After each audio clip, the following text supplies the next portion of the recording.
hockey wise. And just his experience there. A couple of us almost went, Kelvin and I, but we had other things to do. So we're excited to hear about that. And then Upper Deck hasn't released anything for a month. So it's pretty exciting times this month because we've got Black Diamond that just came out. Regardless of what people think about that, I think it looks cool. We're going to talk about that. And then Extended Series, which I'm probably the most excited about. I know Kelvin is pretty excited. I'm going to hear from Tim on that. We're going to kind of preview that release, which is coming out Wednesday. And then, kind of see where we're at after that. And obviously, Clear Cut is due at the end of the month, or close to the end of the month. So it's nice to have 3 releases coming out all at the same time. But Tim, have you recovered from your national experience? Because, those can be pretty daunting. How's that going for you so far? So physically, my body's started to finally get back into it because my feet were killing me. I was there for only 2 days. I can't imagine how people do it for the whole 5. It's brutal. But yeah, just a whole bunch of walking for the whole 8 hours, a lot of line standing. If you're doing autographs and not doing the VIP passes and whatnot, it's a pretty grueling process. But maybe we'll get into that later. But I enjoyed myself at the National. Still recovering, but had fun with my dad. Got a couple of pickups, not a lot, and nothing for the PC directly. Well, nothing big, right? Right. But pickups that I enjoyed nonetheless. It made it very well worth it. Good. Well, you always want to feel like when you spend the money and the time to go to a card show, whether it's a small one, a big one, you want to leave with some loot, and you don't want to leave empty-handed. You spend all that money to go there and time and effort. And, obviously, the best thing is probably the interaction with people. Kelvin talked about his time at the expo and the trades that he made, and with my time at the show that I was at in Washington, very small, right? But like hanging out and talking to collectors, man, that's what it's all about. Do you feel like you got a chance to do lots of that while you were there? Absolutely. For me, I enjoyed going through the value boxes. There was a couple people, you just chit chat while you're going through the value boxes. Yeah. See other people wearing, either Rangers shirt or a Devils shirt, or in my case, I got a Red Wings jersey. A couple people randomly walk by, say "Go Wings." You start up a conversation that way. There was only like a couple of booths that were purely dedicated to hockey, and only one that was really all hockey. And over there, that's where you sort of meet people. And there was a couple of Instagrams that I exchanged. I met another Devils collector who also was a little into Brodeur. So, Kelvin, you had a little competition, but rest assured, you were my main guy when it came to Brodeur. Yes, thank you. Thank you. Yep. So I definitely love talking to people. This national, I did so back in 2016. I struck up a lot of conversations with other guys too. That's what I enjoyed the most, because it's very rare you get to be in a, like a singular setting where everybody enjoys the same passion and hobby as you do, right? So it's very easy to talk to people and make friends. Awesome. That's great, man. I'm glad you had a good time while you were there. And it definitely is a grind at times, but in the best of ways. If you're gonna be sore from being on your feet all day, might as well be looking through dollar boxes, exactly. for 2 straight days, 3 straight days, or value boxes, whatever you want to call it. Kelvin, just to bring you in on this, obviously we talked about your expo experience and whatnot, but do you feel like, with what Tim is saying, like that was one of the funnest parts about being there, is just hanging out and talking with fellow collectors and whatnot? Yes, it's fun because I don't have any like personal friends that are really into cards. Like I have some that I like kind of dabble, here and there, but nothing too serious. So other than like online conversations, which are great, like being there in person and talking to collectors, it's super fun. Right. Well, it's funny too, right? Because we have like a group of our friends that we've had since we were kids that we're not rooted into collecting. That's not why we became friends. And then you've got, this group of guys, friends that you've made on Instagram, which it's kind of interesting, finding that balance. But I have to say too, I look back on just my 2 hours at the card show that it was just fun to chat with people. You'd be going through a box and I'd see a guy looking through Formula One. I'm like, hey, you collect Formula One? Who's your favorite driver? Like, it's very easy to engage in conversation because everybody's already at that point of thinking about cards. So you're not going to come off, sounding a little like too personal or getting in their business. You're just sitting there, especially hockey collectors, right? Like we just want to talk about hockey, so That's just true. bring whatever up, man. Like I feel like the hockey guys are the friendliest out there, so that's good. Well, you want to show us some highlights from your searching and your endeavors there at the National? Sure. So I'll go from small to big.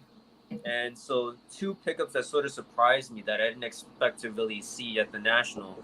I found these in what you can really call a value box. They were only a couple bucks each.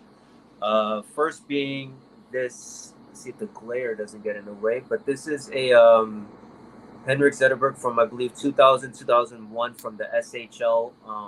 Nice. That's that. Yeah. Oh my gosh.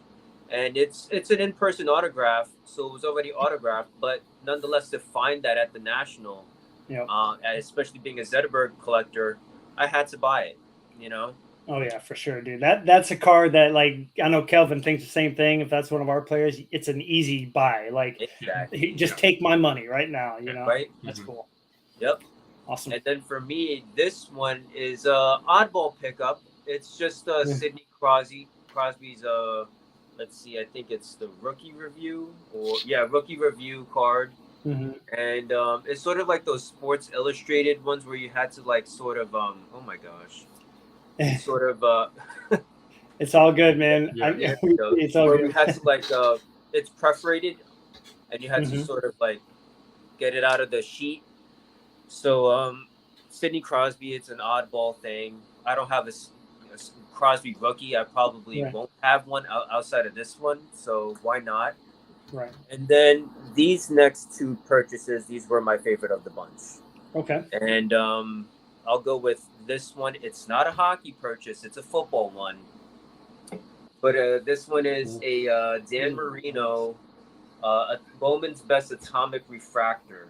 Can you try to hold that a little bit closer, even if it glares a bit? There you go. Yeah. Oh man. Yep. Wow. There we go. That's nice. And my goodness, just the shine, the way it presents, it struck out to me. And a couple months back, I was looking at these cards randomly because I'm always just trying to find just nice looking cards. Mm-hmm. And my dad and we went to the National for another purpose, which was to get an autographed jersey of Dan Marino. And so we actually did meet Dan Marino. We got his autograph and whatnot. And then literally about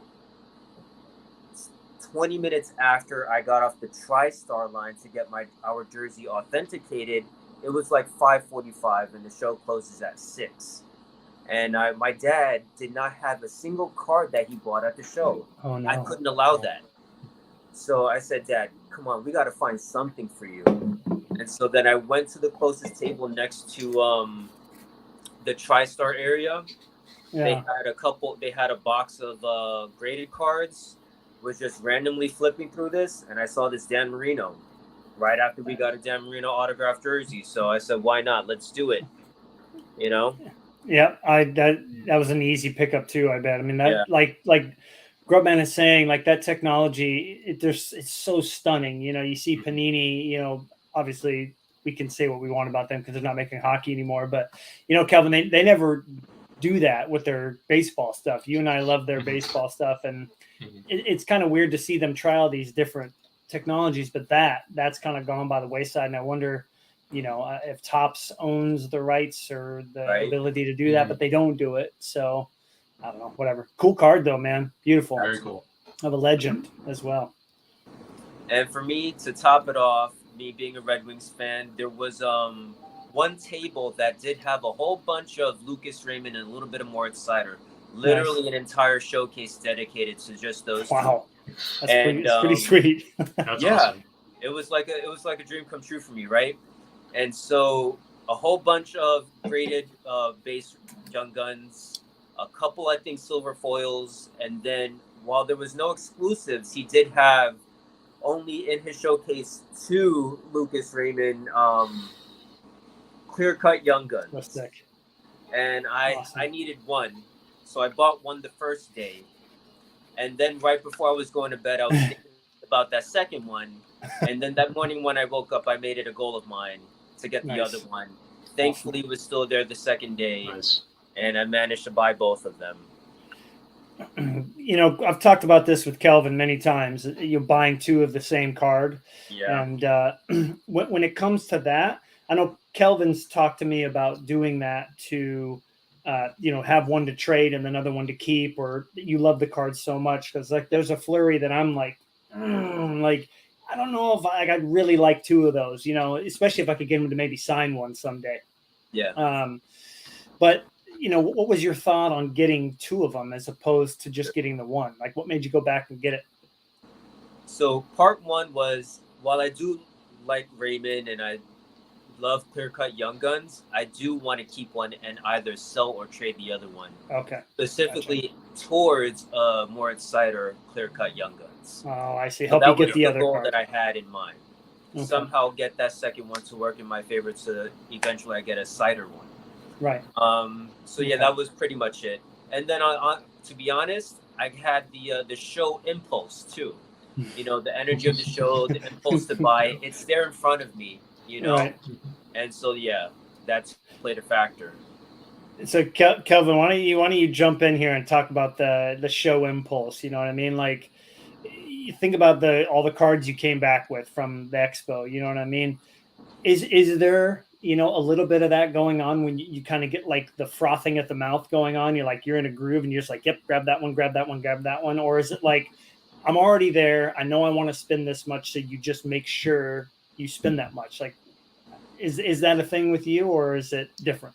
No, there's the show impulse is definitely there. It's like, you're like, you see it online, you're like, it's $5, and then it's like $5 shipping. Like, I don't want to pay $10 for that. But then you see $10 at the show, you're like, that's pretty good. That's not bad. Like, I gotta get it. It's like you just it makes it's like no different because it's just right there. You know, you see the card. You know, maybe you've never seen it. You just see pictures of it online, and you're like, oh, this looks a little cooler. Then you're a little more willing to pay up for it. So it's definitely true because there's when everything just laid out in front of you, right? You just can't help it sometimes. Yeah, dude, that's so funny that he's saying that about like $5 with $5 shipping. Nah, you see that at the show? Oh, only $10? Yes, please. Like, what the heck? It's so weird. Name, thanks for dropping in, man. And Alex has also made it. That he cannot be here, but in spirit, and hopefully next time we get him in along with Brady. But yeah, dude, it was definitely one of those things. You know, if there was more hockey at that show I was at, I would have probably bought more. I almost ended up buying a Connor Hellebuck, Synergy Clear Auto for $20. I'm like, I don't need this. Like, it's a sticker auto. I love the clears, but I would have paid $20 if it didn't have the auto, I think, because I just hate the sticker on there, man. I was like, ugh. But I almost convinced myself to buy it. So yeah, it's very real. And when I make it to the expo next year with Kelvin, I'm in trouble, man. I'm going to have to do what he did. Like, save up enough, come with a certain amount, and know that, I'm going to spend that much and be okay with getting the $10 card, even though $5 and $5 shipping I passed on. So that's a really good analogy there, Kelvin. Well, jumping from that, we're talking about Sider and Raymond. A lot of their big rookie cards are going to be coming out here, now and then during the season, obviously, because Upper Deck is about they're starting to catch up a little bit, but they're still about 8 months behind where they probably were before COVID. So Black Diamond just came out, and this is the first big release for this rookie class, first big dollar release for this rookie class. A lot of anticipation for you, obviously, Tim, because your two big rookies are in there. But Kelvin and I both have the same chase card, which is Band of Color, which is I call it the Thanos card. Yes. And that card, like with the, the Platinum Portraits from Metal Universe, I did not expect it to do a whole lot out the gate, but it did in Metal Universe. And now this Band of Color card is just gone bananas to start. Yeah. And so, I think it's been exciting to see a new release come out, and it's been fun to watch the breaks and stuff. So, Kelvin, I'm going to go to you first. Obviously, Brodeur does he just have the Band of Color? Is that the only thing he's in? There's like a Legend base out of like 349. I think right. that's kind of whatever. I think there's an auto version of it. Hey, don't be hating on the little cards, okay? We've already talked about this, Mr. Shiny Master. Over there, well, if it's like yeah. you know, the $10 at a show, then yeah, I'll grab it. But, then you grab it. That's right. Yeah, then I grab it. But what are your thoughts just on, you know, just the release in general? I'm sure you've watched some breaks and whatnot. How are you feeling about it?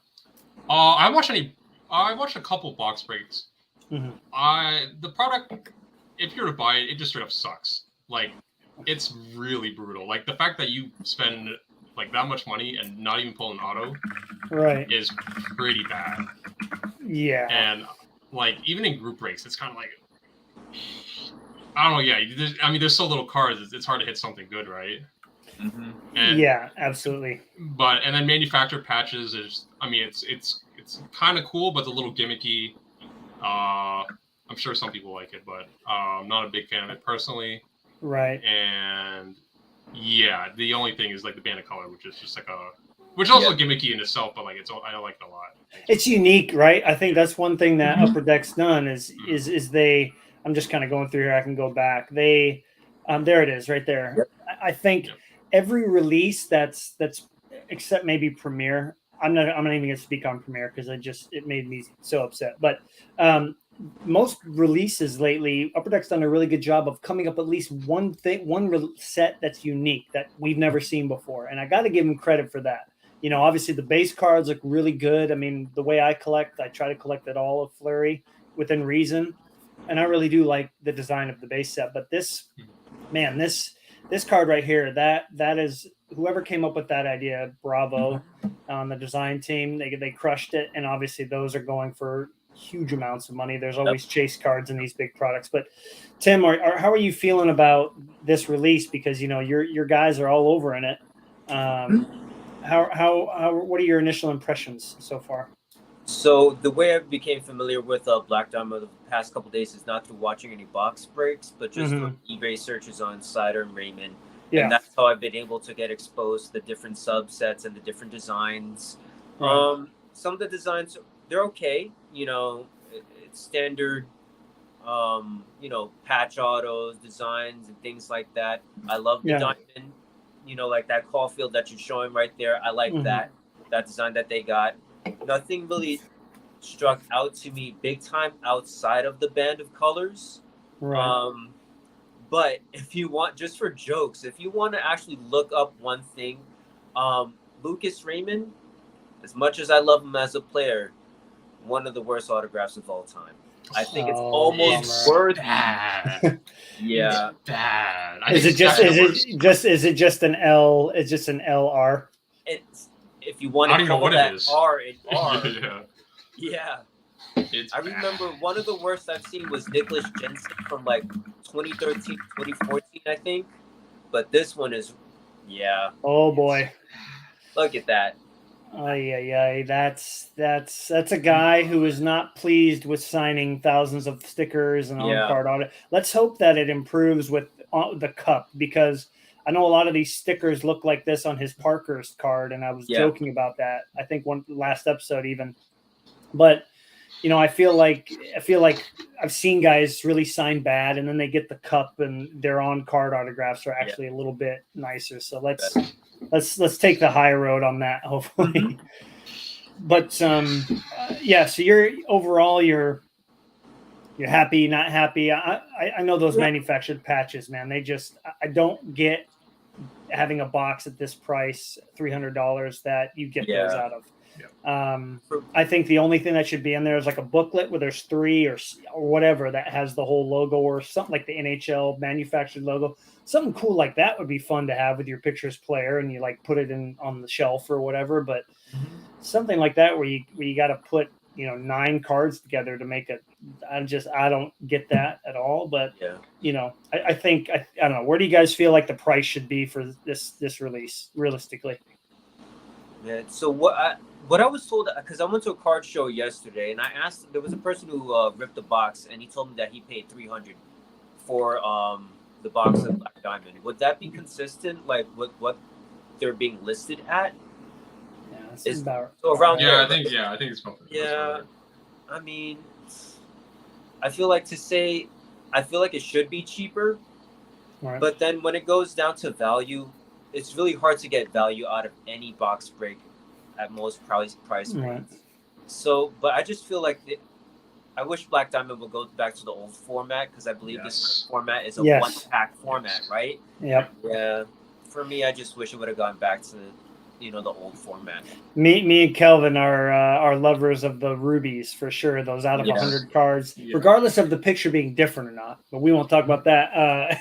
Kelvin knows about that. But honestly, though, that way of doing it, the 20 packs and the single and triple and quad and double diamond and all that stuff, I feel like that's a more accessible product for box breakers. Now, on the other side of it, for us, singles buyers, this is very reminiscent to me of Premier, and I'm not going to do any dogging on Premier, but when Premier came out, I'm like, oh, Fleury's got all these great cards in it. I was priced out of all of them. His jumbo patch auto out of 5 and out of 10, those are $400, $500, $600 cards. I'm like, I'm not going to pay. This looks just like the ultimate patch auto I got for 110. Like, I'm not going to pay more for a newer card just to say I got it first or whatever. It's outrageous. It's ridiculous. But this is not quite there yet. But I mean, I saw somebody paid $20 for a base card out of $349. And so the first week of release for the two people that are watching right now, but I think for anybody else that watches later, we all know you can't buy into the hype of a release and overpay for cards. You're going to regret it. You're going to regret it over and over and over again. Like, jokingly, Kelvin, I was like, hey, Brodur's got a Vesna trophy or some sort of like manufactured O-Pee-Chee patch card thing. And one came out for like $30. And he's like, nah, like 6 months ago. And he got it for what, $10, $12? Yeah, something like that.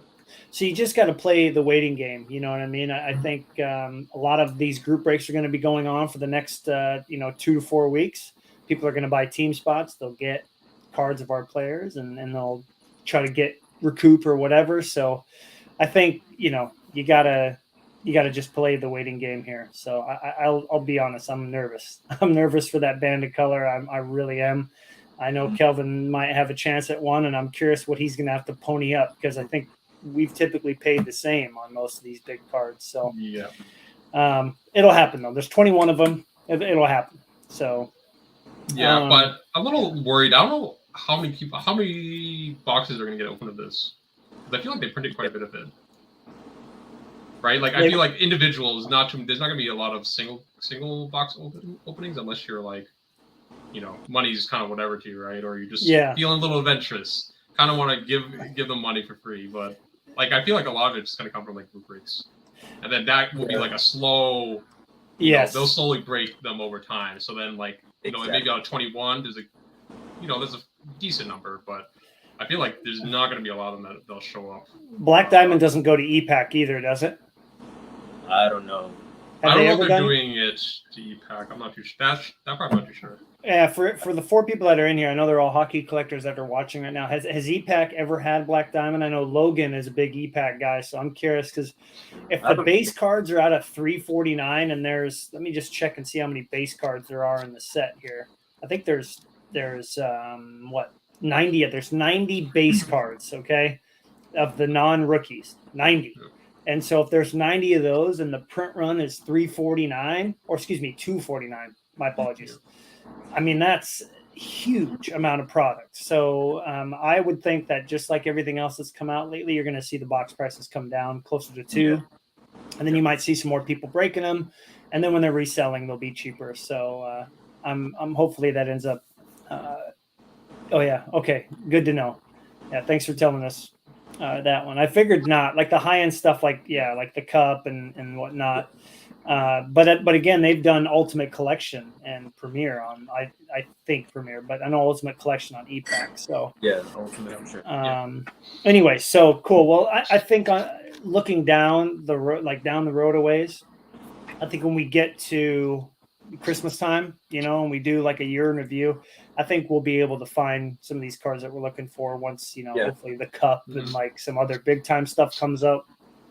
We'll have a chance at it. And I hope that we can all land our Thanos cards and do a group pick sometime. But it's kind of one of those deals. You could play the waiting game. But lower end stuff, I'm all about that.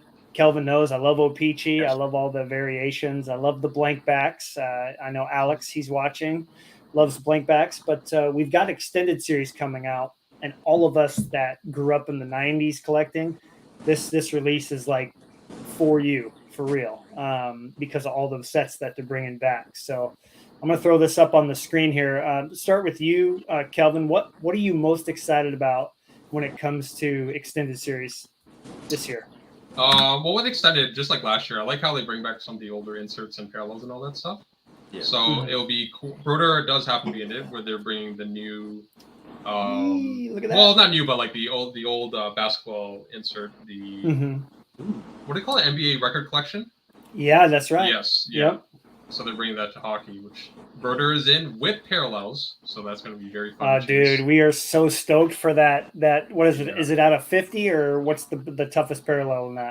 Yeah, the toughest one's out of 50. I think that's.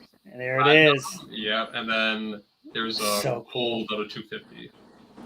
And what I'm liking is that we've talked about this on the show a few times, getting the legends back into releases. Now, obviously, you pull for your friends to have cards to chase, because then you're not the only one feeling guilty spending money on new product. But in all seriousness, I think it's nice that they're getting these guys back in these sets, because, looking at the last couple of years, it just seemed like they were not doing any Gretzky, Lemieux, Messier, Brodeur, Patrick Waugh, you name it. They were just not Steve Yzerman. They weren't making it in these sets, and it feels like they're starting to do that a little bit more.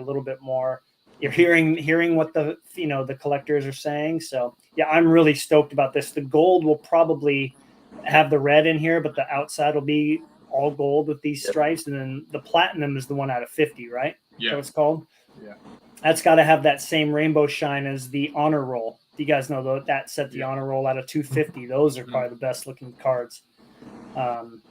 So we've got, this is a pretty exciting one for you, Tim. We got the trilogy. Yep. This is how they were able to get trilogy into collectors' hands, because obviously no trilogy, no ice. There's no ice in this release, I don't believe. So I'm wondering how they're going to get, the ice cards out to people. Well, that was actually last year, right? Kaprizov's rookie class, no trilogy, no ice. So maybe those are just gone by the wayside, but are you going to be chasing this set at all? As far as for me, trilogy has always been on the bottom, to be honest, on the bottom of my list when it came to any of my more modern players. I'll pick them up if they're, very low numbered or at a decent price. But just from that, I can appreciate the design on that. I mean, it looks good. I like the picture that they used right there. It really pops off the card. So I'm digging that cider that you're showing me. Awesome. And this is good to know right here. Hey, Kelvin, I can't see you, but I think you're there still. I don't know why it doesn't bump it up, but yeah, this is good to know. No, not good to know. Said they made it because to have fewer. I thought he was saying that they were going to start doing more. I think it's good to have fewer, to be honest, just because, I don't want, as a guy who collects Broder, outside of his playing day cards, I don't want him to be in every set, because that'd just be a little overwhelming, because I got a backlog of stuff to collect. So if it's every so often, there's a cool card here in one of these sets, and then one over there. That's cool, because if you put legends every year for what Prism does with in basketball and football, you put legends every year. I don't need 50 side of the golds. Every couple of years, I'm cool with that. Well, and that's interesting too, because then when he is in a set, you can get pretty excited. Once they do catch up, which they might, hopefully will within a couple of years, you would think that then you'll think, okay, every couple months I'll have a run of cards to go through, or a band of color, for instance. Hey, there we go. Yeah, there we go. And that's always great too for Name, because he's got those indigenous players that get into these sets, because the Young Guns checklist is now much bigger, because they did legit 50 more Young Guns this year. So you've got 150 as opposed to, I think they did 30 last extended. Am I right with that? How big was that Young Guns checklist? I don't remember. It was very small, but 30 sounds right. Because and all the goalies that were in there, they were just sitting in there and they're happy, media day photo, not even in their pads. So it was kind of a strange one, but yeah, good to know. And then so we've got all these different callbacks. We've got the 99 2000 SPX with the Radiance out of 100. That's gonna be nice. And Brodeur did make that, didn't he? No. He just has the record collection. But I might pick up someone else for that because I love those cards. They're so nice. We'll have to go look at this checklist because I would like to see one too. I'm guessing. I know Fleury did not make that. He made a lot of sets, but he did not make this. So here's the ones that we were talking about. Look how tough the base are. If the base are out of 240.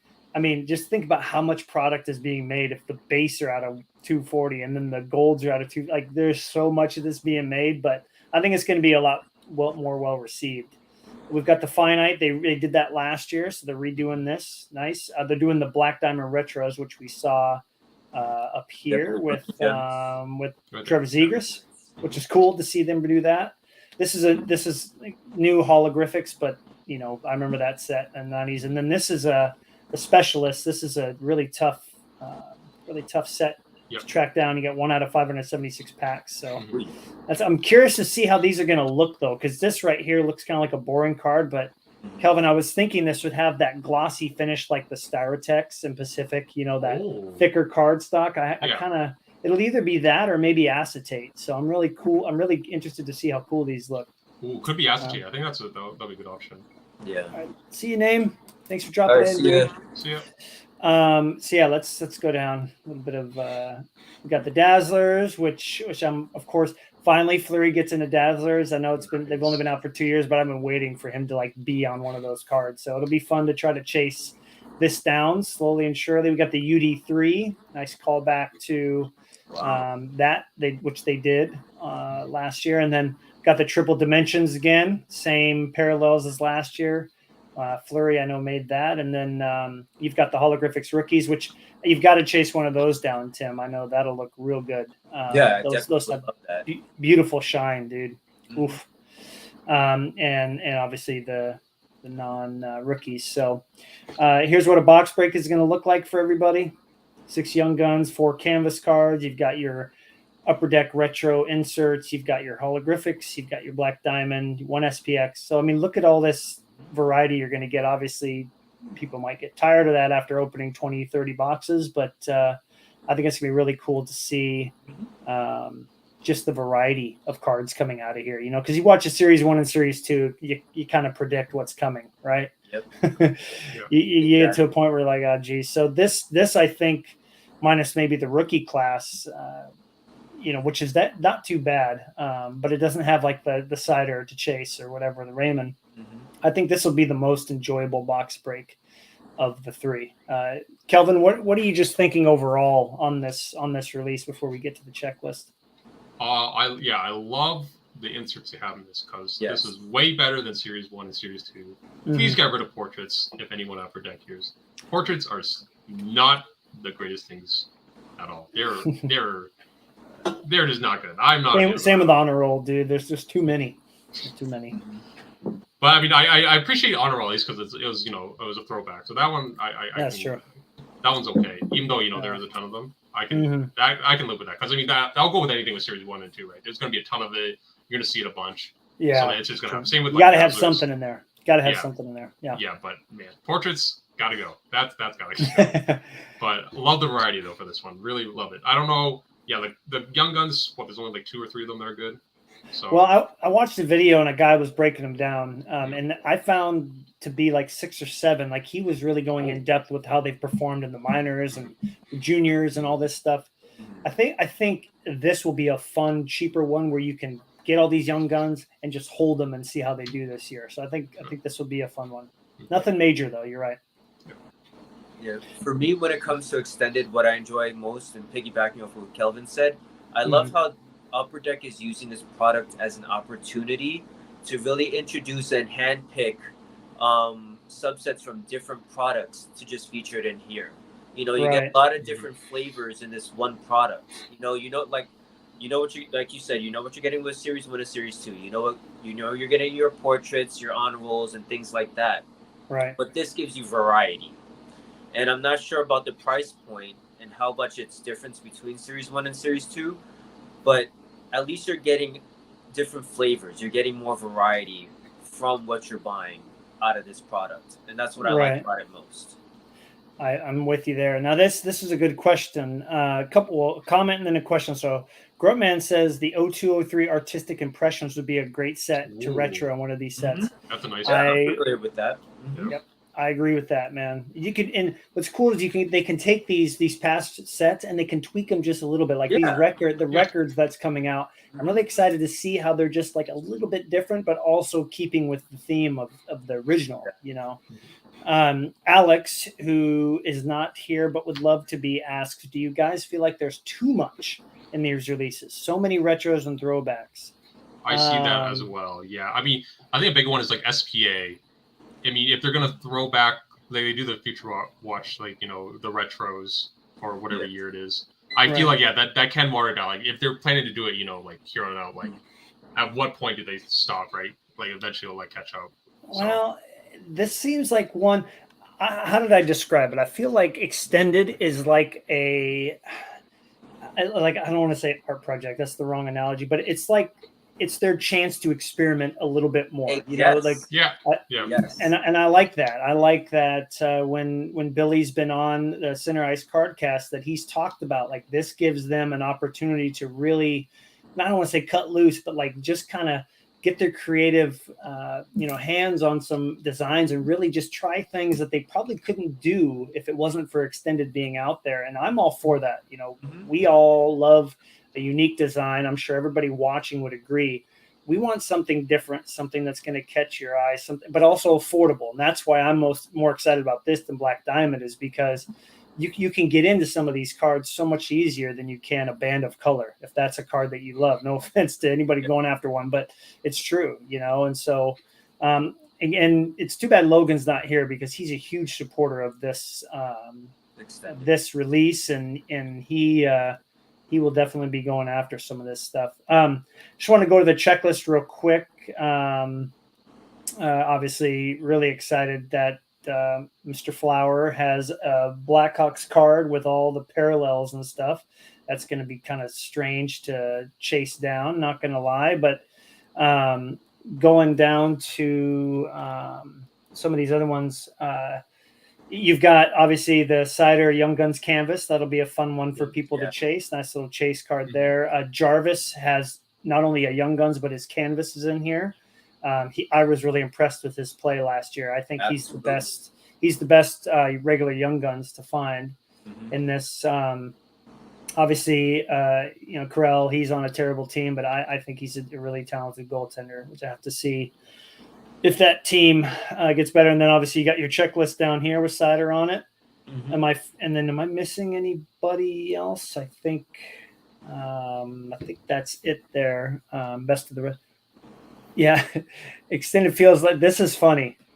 It kind of does, but at this, I see that is true. But I mean, I think it's better, to be honest with you, because they're sticking with the base Upper Deck design and then just throwing in a lot of other stuff. So, and then Buntings is in here as well. That'll be a fun one to chase down. And then this is a new one. They got the canvas mascots. I don't know. I think the MVP mascot cards were pretty popular, and I like this idea here because you've got the kids have something fun to chase down too. And they're not easy cards, but they'll be fun, something different.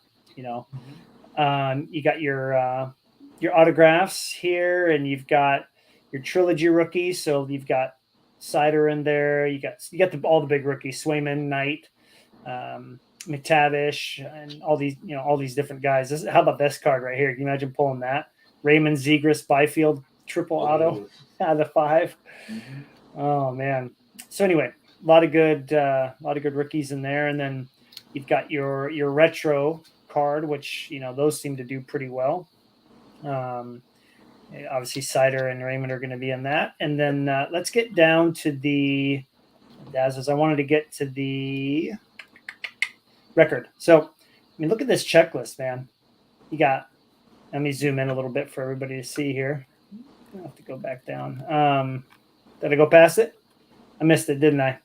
Oh, here we go. Here we go. Sorry about that. When I zoomed in, it changed my screen all up here. So you got Lemieux, you've got Brett Hull or Ovechkin. Look at that checklist, man. Oof. Patrick Waugh made it. Yeah, some guy named Rodur made it.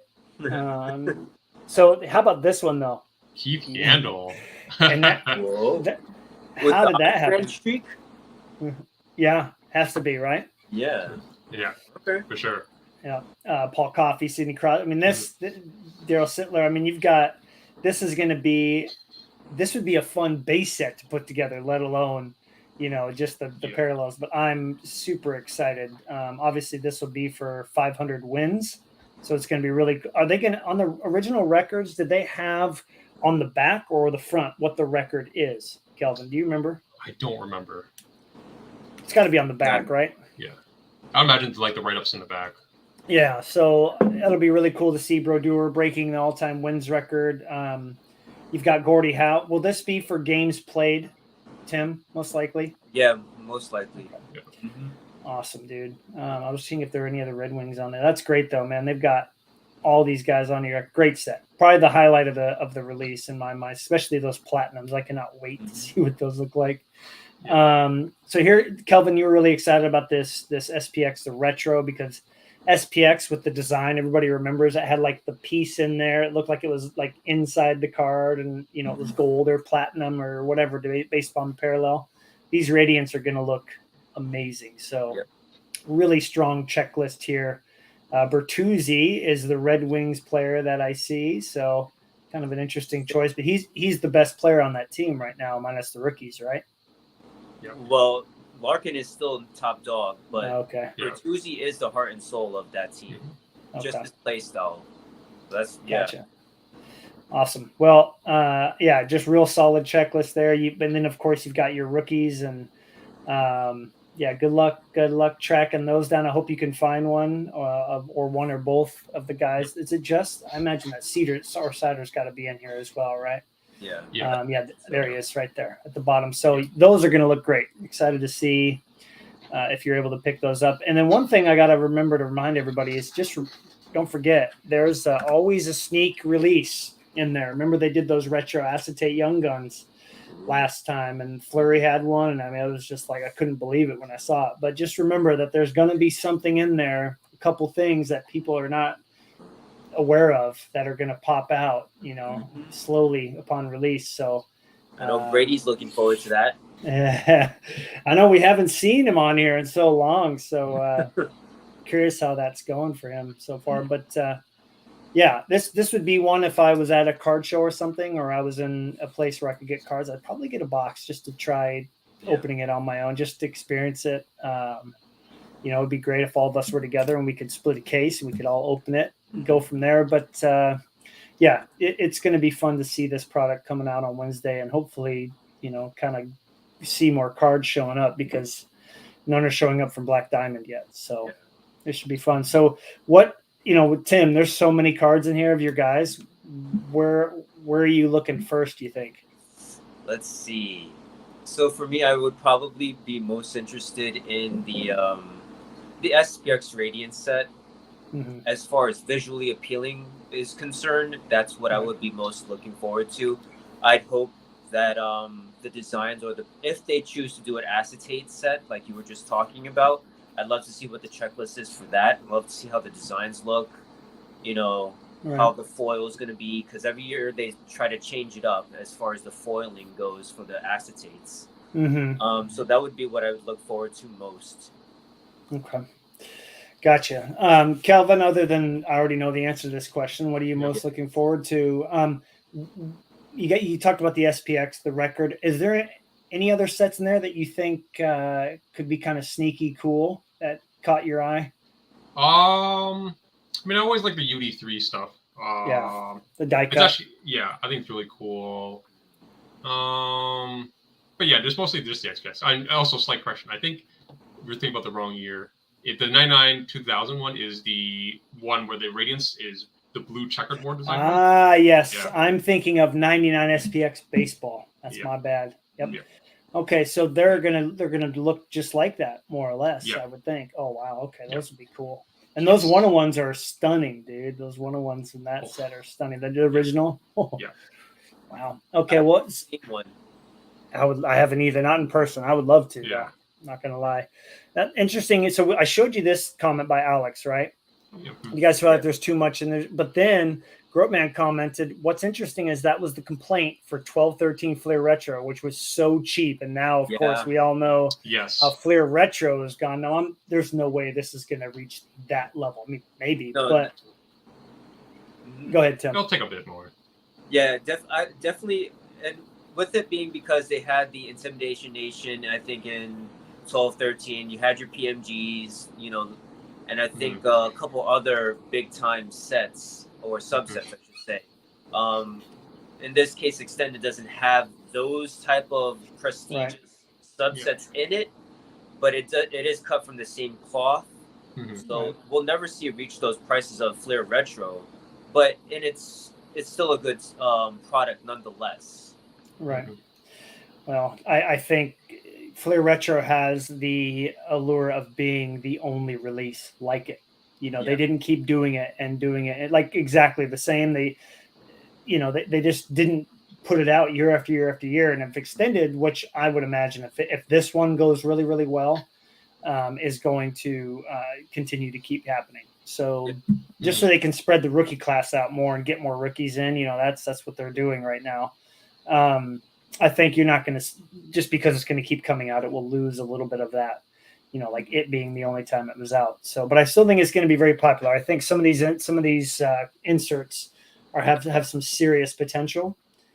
And I think hopefully the cuts on them will be a lot more, you know, gradable, because I know that's a big draw for a lot of people because I mean, I don't care because I love the cards, but the reflections from last year, I've shown you guys pictures from the scans. Like it's like this on one side, like, but yeah, it's gonna be cool for sure. Well, I'm really excited about both of these guys. Obviously, Black Diamond, it's gonna be like Kelvin said, a slow trickle, like a flurry at once every other day or something, probably. But I don't know. I think Extended is the most excited I've been for a release in the last year, more or less. So, any other thoughts on your guys' end on these things? Fleer Retro. I was going to comment on that because it's been a while, but I remember the biggest complaint about Fleer Retro at the time was it was way too expensive for a box. How much was it out of the gate? In Canadian, it was like 200 something. Well, back in 2012, that's quite a lot. Expensive, yeah. I mean, that's why. I mean, same thing with back then Black Diamond. Even though I love the old format, it was like $100. It was like $100-ish, like 120, I think, around there. Jeez. And for what it yielded, I think it was like you get like one or two jersey cards, and like a couple quads, and one ruby, maybe, right? Yeah, I forget the layout of it, but like that's kind of rough for like $120 box, right? Yeah. And like not too many people like diamonds then, the quad diamonds. It didn't really. I mean, they did it for so many years, and like it was kind of like, you know, not too much value outside of like probably the top guys. So, right. Yeah, it's way too much for what it is. You get like just a regular jersey card that's not even numbered, a couple triples, doubles that are worth like $1 or even less, and then even the quads themselves is probably not worth that much either. And then the parallels, same thing, couple bucks back then. It was a brutal box, and Fleer Retro, it did go on sale like years after, but like I mean, I couldn't justify paying for it then. Although you got 6 autos, all of them are sticker autos. The draft class still sucks. And the inserts were just hard to hit. It was just way like all the good stuff was just way too hard. But, and I think they were the first. Yeah, I remember. I think that's like one of the first few sets that actually like retroed like a lot of the older sets. Right. So it kind of set the precedent then. But then everyone's like, oh yeah, nostalgia driven. So then that's when they started moving more and more. Yeah. You know, but to go off Alex's point, what you said too, Kelvin, the draw is not the autos, and a lot of times, and that's too bad. Like if Black Diamond had like a really sweet looking insert, no matter what, if you didn't get an auto, you know, like if the band of colors were out of 50 or something like that, and you would get one of those or another diamond card if there was no auto. The emphasis on autographs is too high. Just like in Fleer Retro, everybody's like, well, the autos are on stickers. Like, well, they're not the big dollar cards in that product anyway. The PMGs are, you know, and so, or the Flair Showcase Legacies even now, those have picked up some steam. So it's just, it's one of those deals. I'm cool with what Billy said the other day, and I hope he starts really taking the company down this road. He said, well, jersey cards are so watered down, we're not going to give them to you as often. Fine by me. But if you're going to still charge that much, make sure there's a really nice parallel of an insert or whatever in there to make up for it. I'd much rather have one of those than a a jersey card any day. And then when the jersey cards do come out, or an autograph, for instance, you're like, oh wow, this is a pretty tough, harkening back to the early 2000s, late 90s, when if you got a jersey or an autograph, you're like, oh my gosh, like 99, 2000, 2001 Upper Deck, like if you got a game used card out of there, you were stoked. Yep. So I'll get off my soapbox now, but I think that's a good direction for the company to go, in my opinion. I would love to see them put more emphasis on the inserts again, man. That's what it was all about, especially if they're shiny, right, Kelvin? Yes, it has to be shiny. we had a funny little discussion. I don't know what even a discussion today, Tim, where somebody had a buddy of mine, Connor, had a really nice Ultimate like triple color patch auto from a Brodeur, and I'm like, oh, I got to show Kelvin. He goes, nah, I'll pass. I'm like, dude, if that was Fleury, I would be all over it. And he goes, don't you worry, I'm just gonna be sitting over here with all my shiny cards, I'll be okay. And but that's what I'm talking about, man. Like those cards, I mean, do they draw you in too, Tim, when you see those shiny inserts more than an autograph? That's what actually, it's funny that you say that. It's like, it seems to be that the secret ingredient, if you want, is like slap some foil on it, call it a day. That's the upper deck approach. Yeah. But in general, you know what? It's funny because shiny, it's just something. Maybe it's something psychological. I don't know. It's alluring, right? Right. And yesterday I was at a card show, and there was one booth that really stuck out to me above every other booth, because while he didn't have crazy high-end cards, what he did, and I noticed he chose a lot of mid to low end but beautiful looking late 90s, early 2000s cards. Shiny, like Frank Thomas. I bought a Jeff Bagwell from Bowman's Best Atomic Refractor. He was a beast.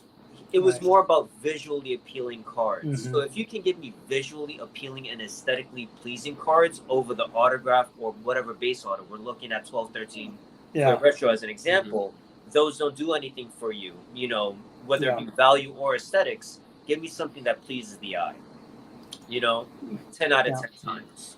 Kelvin, you want to add to that? I mean, I'm sure he's speaking your love language with cards right there, right? Yeah, I bring back to the shyness. I'm pretty sure it just came from like collecting like Pokemon and Yu-Gi-Oh as a kid. True, very true. I think that's where it rooted from, because like you got to get the shiny Charizard, Venusaur, Blastoise. You needed to have those. Yep. So I think that's where the shyness came from, and then obviously carried over to Yu-Gi-Oh, and then eventually the hockey cards. So I think that's where I love the shiny cards. And the thing with autos is, I mean, only speaking for Brodeur, I mean, he signed like a ton, like an insane amount, and I don't need like 100 autos of him. I mean, it'll be cool, there's like 100 sick autos, but like, I'm more driven by like the design, the shininess, it's just what Tim said, just eye appealing, something that it's like, oh, I really want that card. It looks looks cool in hand. Something about it just draws my attention to it. Right. Well, and I'm kind of comparing that to my approach, with Brodeur having so many of those 90s cards you can chase. I mean, I joked with you before. I wish Fleury was a rookie in like 99. I'd have so many fun cards to go after, although he'd be retired now, sadly. But, I kind of look at it from the other lens that if I see an autograph and the design is really good, I mean, first thing I think of is 2009-10 Ultimate Collection. Like, that, like almost all white, nice little color through the middle, big, beautiful autograph, great picture, like amazing picture. I have to kind of approach it that way because I don't have all those shiny 99, 2000, 2001 cards to go for. So it is kind of interesting that we have to approach it that way. But yeah, I agree with you. Nowadays, I'll take a really nice, shiny, beautiful, like that honor roll out of 250.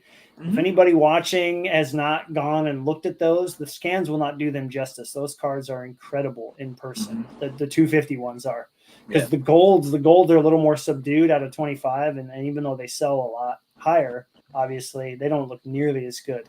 And then the greens and the reds also look really, really good. I'm guessing any Red Wing with that red parallel. Oh man, that would look amazing. So. Well, cool. Yeah, I agree. I'm because we all come from that, collecting as kids in the 90s. I think this extended series I don't want to get my hopes too high that every card is going to look amazing, like as we probably want it to, but I think it's going to be a big highlight, going into the new hockey season, and something to give us a nice chase for the next month and a half, 2 months while we're waiting for things to get going. Just to wrap it up though, has anybody watched the World Juniors at all? Checking in a little bit. Highlights. Okay. Yeah, just highlights. Same. Connor Bedard. That's all that needs to be said. All right. Yeah, Connor Bedard and Team USA. Those two teams are looking like they are going to be meeting in the final again. If I were to make a prediction, Connor is just doing nothing but good things for his draft stock and for collectors are going to be frothing at the mouth when his Young Guns comes out. I can't even imagine what that release is going to be like in a year from now, or whatever. Nice to see some hockey going on, because after this is over, when are we looking at preseason getting going? Late September or early October? Yeah, around there. Okay, so we got a good month and a half before we start getting all fired up about hockey again. Cool, awesome, fellas. Well, we'll definitely keep checking in with each other about these cards that are coming out and talk about it on the show. Hopefully, we can get 5 or even 6 come on here. I think we're looking at Thursday, doing another show Thursday, so we can get Brady on here and Logan as well as Alex. It would be awesome to have 6 people on here and have more of a continually discussion going. But any closing thoughts on this, Tim? I have a random thought, only because of a conversation a conversation that Alex and I were having last night. He was showing me some Bargnani cards that he just recently got. Mm-hmm. And one of them that really stood out to me, and he'll remember, is this Upper Deck Black 8-way autograph. But then it got me to thinking, like, man, we were talking about Black Diamond, but something I loved more than Black Diamond was Upper Deck Black. Just the way that the appeal from that set, that is something I wish that they would somehow introduce in some capacity again, whether it be in next year's extended, just somehow sprinkle it in. Because I think that's something that collectors could also appreciate, which would be Upper Deck Black. Kelvin and I talk about that set all the time. Like when I think one of the episodes, right, I said, Kelvin, pick a set to come back. You go, UD Black. Yep. Like you didn't even think about it. But I feel like UD Black and Black Diamond could be fused. If you're going into this one pack release, like instead of, if you're going to charge $300, have a UD Black card in every pack, just one. Yeah. And you can have, even if it's a jersey and it's beautifully designed, just like that National Treasures card that you posted today, Tim, if you make it like that, I'll collect a jersey card of that. If the design is nice enough, why not? Everybody will. So, not to mention the autographs and whatnot, which were on card. Yep. UD Black Hockey, that would be, absolutely. See? Yes. I know we're not the only 4 people thinking that right now. So, cool. Well, hopefully, I know we said it over and over, UD Black and Flair Showcase. I want those two to come back somehow, like Flair Showcase as its own 20 packs per box, or even like 6 packs. I don't care, but like have the base cards look amazing. You know what I mean? Have them be collectible just as much as whatever Legacy Parallels or, Wave of the Future. Like you can bring all that stuff back and put a new twist on it. Of course, thank you, Alex, for ending the show on a beautiful note like that. So, and now, Groat Man, before we go, can you throw a comment in why that would be? Because especially with Jean Arena and her husband working for Upper Deck, that was their creation. They came up with that in the early 90s. I wonder why they would never even think about bringing that back. Because that's like peak Flair, man. Like, if anybody's ever opened the Flair Showcase pack with like the pack within a pack, that would be so much fun to do. So even Flair Ultra would be cool. They made like the 2014-15 version of it. Yeah, that'd be cool. Oh, okay. Other capacities. That's too bad. Yeah, well, this just screams next year's extended. Next year's extended would be inserts from Black, Flair Showcase, Flair Ultra. That would be a beastly Upper Deck extended for next year. I think, yeah, just like Alex was saying, doing a Chronicles, like Upper Deck Chronicles. I know that's what Extended is, but it would be cool to see, you know, even though I'm not going to do it, it sounds like Flare Showcase, Ultra, Black, or just mix in a lot of stuff. And even doing the retro designs are always cool too. But yeah, this is hilarious. Yeah, the latest one they did, you know, it's funny. I think they look great because, you know, Tim has that 101 that he showed off not too long ago. That on the secondary market, those cards look fantastic. But yeah, it just wasn't the right time to get that set out. Exactly, and I think it's good. It's great that Gropman post that comment, because I think what Upper Deck is looking at sales. Listen, profits is what keeps things in business, right? But I think if they did Fleer Ultra a little bit better, had more, maybe think about it in a different way, execute it better, and therefore it will sell better. Right. So that's what I think. I don't think that maybe Upper Deck should take the approach that, hey, it was a worse selling product. Maybe it was a worse selling product at the time for a reason. But let's bring in a different idea, bring in a different twist, and then bring it back in a capacity that will make it profitable. So maybe not in its own standalone product. That's why I keep saying Extended. You know, that's where your market research from Upper Deck will come into play. Right. And then we'll see, Upper Deck will see based on sales and then everything else that they do. Hey, Flare Ultra may have a shot to bring it back in more higher capacity and then a higher capacity. So I'm with you, dude. And you know, Kelvin, we've talked about this before too. Like, you've got to have something to carry a product. You know what I mean? Obviously, a rookie class tends to do that with most products, right? That's like what they're built around, because that's the money maker. But you've also got to pull people in outside of that. And if you find a way to do that with some, I mean, name a Fleer Ultra set, insert set that would look great. I mean, the first one came to mind was the goalie one. What was it? Hot Gloves?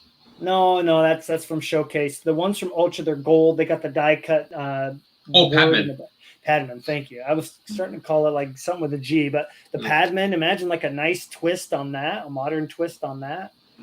Man, they did it. Didn't they do it in 14-15? Yes, they did. And every time a flurry comes up, people pay a ridiculous amount for it. So I'm just like, I don't want it. It's a card that I'm salty about. But they did try it, you know, and so there's definitely a market for it. But just like Tim said, there has to be a way to bring it back and have it be profitable and unique. Kelvin, if you were to be responsible for helping get Ultra back, what would be something you would do to, you know, get collectors nowadays to buy into it? That's kind of tough. I don't know what I guess it has to be like they have to bring back a lot. I guess they just bring back every Fleer and Flare stuff they had. Like, just bring back, you know, Legacy, what they did 06 with 07, where they did the different levels. Yep. You know, Flare Blue Ice, Ice Medallions. Just bring back the whole arsenal of anything Flare is jammed in there. I think that'll be cool. Imagine if the product was called Fleer Legacy, and in that they had all the Fleer stuff in there. You got Ultra, you got Flare, you got maybe a Skybox card, whatever. Hey, Upper Deck, if you want to hire us, we're available. Hit us up. Anyways, guys, well, hey, had fun chatting. I'm sure our post-show chat will be just as fun. We always stick around and chat cards. One of the days we're going to have to record one of those just for people to watch how ridiculous, constantly just like showing cards. But, Alex, we keep things positive in this chat, so we're not going to answer that. Sorry. I'm just doing that to mess with them. But Alex, you can bring that up when you're on next time. But looking forward to Thursday with you guys. Hopefully we get everybody on here and we can see where that goes. But have a great week, everybody, and we'll see you in a few days. Take care. Thanks, guys. Take care, guys.